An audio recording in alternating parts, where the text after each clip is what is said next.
मुद्दे पर बात करने के लिए खास पैनल हमारे साथ जुड़ रहा है। भारतीय जनता पार्टी के प्रवक्ता राजीव जेटली जी हमारे साथ जुड़ रहे हैं, जेडीयू की प्रवक्ता अनुप्रिया जी हमारे साथ समाजवादी पार्टी के प्रवक्ता अनुराग भदौरिया जी हैं और वरिष्ठ पत्रकार राहुल देव सर हमारे साथ जुड़ चुके हैं। आप चारों का बहुत बहुत स्वागत। अनुराग भदौरिया, सबसे पहला सवाल आपसे, नतीजों से पहले इंडिया गठबंधन बैठक कर रहा है 1 तारीख को, यह बेहतर रणनीति है या ओवर कॉन्फिडेंस? नहीं, दरअसल में जनता की आवाज है। जनता ने इस बार तय कर दिया है कि इंडिया गठबंधन की सरकार बनेगी और हम लोग चुनाव मिलकर एक साथ लड़े हैं, तो ये हमारी नैतिक जिम्मेदारी बन जाती है कि हम सब एक साथ मिलकर बैठे हैं, आपस में बातें करें, कैसा रहा चुनाव, कहाँ पे क्या रहा। तो यही तो होता है ना कि जब आप एक युद्ध मिलकर लड़ते हैं साथ में, उसके बाद फिर जब एक साथ बैठते हैं तो आप उस पर बातें करते हैं कि कहाँ पे क्या रहा, कैसा हुआ। तो सभी लोग एक साथ मिलके बैठेंगे और इस पे चर्चा करेंगे और जब 4 तारीख को नतीजा आ जाएगा तो उसके बाद कैसे आगे बढ़ा जाएगा, सरकार कैसे बनेगी, कैसे क्या होगा, जो लोकसभा के सदस्य जीत के आएंगे कैसे उनके साथ समन्वय बैठा जाएगा। तो ये एक प्रॉपर तो गठबंधन। इस 1 तारीख की बैठक का एजेंडा क्या होगा अनुराग भदौरिया? क्या प्रधानमंत्री का उम्मीदवार कौन होगा, इस पर मंथन होगा या सिर्फ मिलेंगे जुलेंगे, चाय पियेंगे, बिस्किट खाएंगे और चले जाएंगे? देखिए, वो दरअसल में आपकी ये भाषा शैली ठीक नहीं है, ये आपने सही शब्द इस्तेमाल नहीं किया। जब हम आपस में मिलेंगे या हम आपको बुलाएंगे तो ऐसे थोड़ी होता है आएंगे बिस्किट खाएंगे, ऐसे बोला जाता है क्या? इंडिया गठबंधन एक साथ मिलकर चुनाव लड़ा है, चुनाव लड़ने के बाद आपस में एक समन्वय होता है, एक साथ मिलते हैं, अपनी अपनी बातें रखते हैं, चुनाव कैसा रहा, किस राज्य में कैसा रहा, क्या दिक्कतें आई, कहाँ दिक्कतें नहीं आई, यही तो अपनापन होता है ना। जब एक इतना बड़ा आपने लड़ाई लड़ी है, उस पर मिलके बैठ के अपनी शेयरिंग करते हैं। राजीव जेटली वो करें कि सिर्फ एक गेट टुगेदर नहीं है, रणनीति भी बनेगी। ठीक है, जो मानसिकता ये कब दूर होगी? ठीक है राजीव जेटली वही सवाल आपसे, ये इंडिया गठबंधन का ओवर कॉन्फिडेंस आपको लग रहा है या एक अच्छी रणनीति आपको भी लगता है कि देखिए एक इंडिया गठबंधन बैठक कर रहा है? वैसे मैं आपको बता दूं, हमने यही सवाल प्रधानमंत्री नरेंद्र मोदी से भी किया था जब हमने उनका साक्षात्कार किया था। उन्होंने कहा था अच्छी बात है कि नतीजों से पहले इंडिया गठबंधन बैठक कर रहा है, अपने हार की हो सकता है समीक्षा कर रहा हो, हमारी भी नजर रहेगी उस बैठक पर। राजीव जेटली, आप जवाब दीजिए।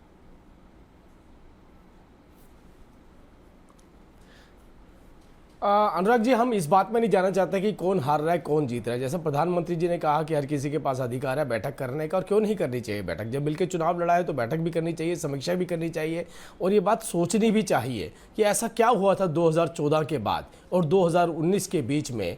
ऐसा कौन सा विकास का टेस्ट इस देश की जनता ने चखा था जिसके रिजल्ट के रूप में 2019 के अंदर इतना भारी मैंडेट दिया?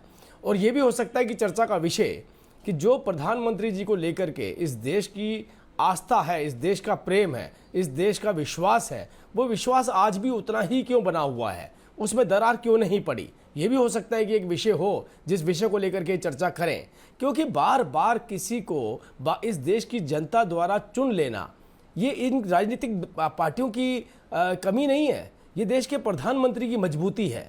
ये राजनीतिक पार्टियां उसी तरीके से राजनीति करती आ रही हैं जैसी ये पहले करती आई थी। ठीक है। और 2014 में क्या हुआ था? 2014 में इस देश की जनता के घाव हरे थे, उन्हें याद था, उन्हें मालूम था कि इन राजनीतिक पार्टियों ने हमारे साथ क्या किया है।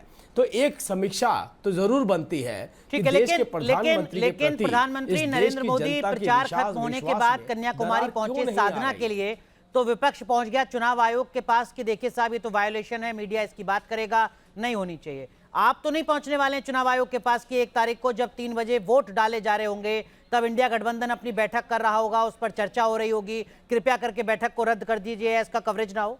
राजीव जेटली,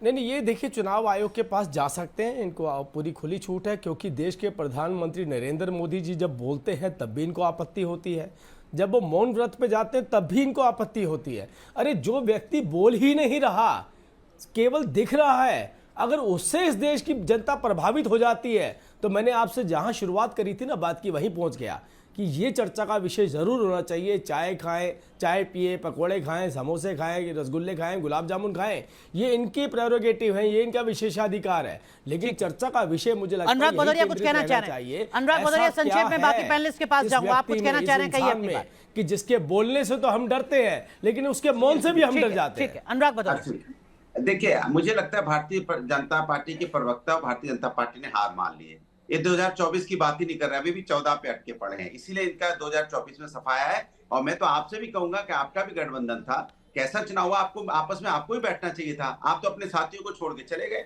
भाई हम लोग तो टीम वर्क काम करती है। टीम वर्क क्या होती है? जब गठबंधन आप करते हैं तो ये जिम्मेदारी बनती है ना गठबंधन दलों की, कि चुनाव के बाद एक साथ मिले, बैठे, बातें करें, अपनी क्या राजीव जी कुछ कहना चाहेंगे काउंटर में? आप आपके यहाँ तो कोई मीटिंग ही नहीं हो रही है आपके दलों की, तो इसके मतलब आप अपने दलों को कुछ समझते ही नहीं है। बस ठीक है, तो आप हमारे यहाँ सम्मान है, राजीव जेटली का सम्मान है, और चुनाव ये के बाद तो ये होना चाहिए। अनुराग जी, दीक्षित जी, सॉरी अनुराग जी बोलूंगा तो अनुराग जी बोलते चले जाएंगे, इसलिए मैं दीक्षित जी बोल रहा हूँ। जी दीक्षित जी, हम तो अनुराग भाई के साथ पिछले 10 साल से डिबेट कर रहे हैं और हमारे लिए कोई नई बात नहीं है। ये 2014 में भी यही बात कहा करते थे, 2019 में भी यही बात कहा करते थे, और 2024 में भी। आने वाला वक्त देखिएगा ना, आने वाले वक्त में भी यही बात करेंगे। अब आप 2024 की क्यों बात ठीक है 29 की बात करनी शुरू कर चुके हैं, तो हमारी बात तो वहीं के वहीं रहेगी। भेजा जाएगा। ठीक है, माफ कीजिए, आप दोनों को रोक रहा हूं, लेकिन राहुल देव सर, इंडिया गठबंधन की इस बैठक को आप किस तरीके से देखते हैं? जो बुनियादी सवाल था, ओवर कॉन्फिडेंस या बेहतर रणनीति, और उसमें एक और एड ऑन सवाल ये कि सर ममता बनर्जी की गैर मौजूदगी क्या आपको लगता है कि वाकई सामान्य है? पश्चिम बंगाल में 9 लोकसभा सीटों पर वोट डाले जाएंगे, वो कह रही हैं कि मेरे यहाँ चुनाव है, मैं नहीं आ पाऊंगी।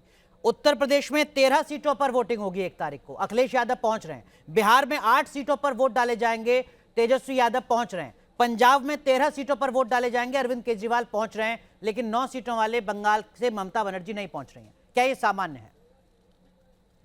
नहीं, सामान्य तो नहीं है, लेकिन हम अब ममता बनर्जी से ऐसी उम्मीदें करने लगे हैं। हमें अब सबको पता चल गया है कि वो एक अपनी अलग, जिसको कहते हैं ढपली बजाती हैं, उनका राग अलग होता है, वो थोड़ा अलग रहने में विश्वास करती हैं, और शुरू से उन्होंने अपनी ऐसी भूमिका रखी है। वो कई पिछली बैठकों में भी नहीं गई हैं, तो वो ये भी कहती है कि भाई हमारा समर्थन रहेगा, कभी कहती है हम सरकार में शामिल नहीं होंगे, बाहर से समर्थन रहेंगे, फिर कहती हैं कि हम शामिल होने पर भी विचार कर सकते हैं। तो अब उनकी अपनी एक निजी छवि को अलग बनाए रखने की एक उनकी कोशिश है, जो लगातार दिख रही है, एक पैटर्न है उनके व्यवहार में। अब ये बैठक की क्यों जा रही है? मैं समझता हूँ कि ये भी एक बिना कुछ कहे, बिना चुनाव प्रचार किए, लेकिन कुछ छवियों के, उसी तरह से छवियों के माध्यम से अपना प्रचार करने की, गठबंधन का प्रचार करने की कोशिश है। जैसे बिना कुछ बोले, मौन और ध्यानरत प्रधानमंत्री बिना कुछ बोले निशब्द प्रचार करने का अभियान चला रहे हैं। ये दोनों एक ही तरह की चीजें हैं। क्या आपको लगता है कि इस बैठक में प्राइम मिनिस्टर कैंडिडेट को लेकर भी कोई चर्चा हो सकती है?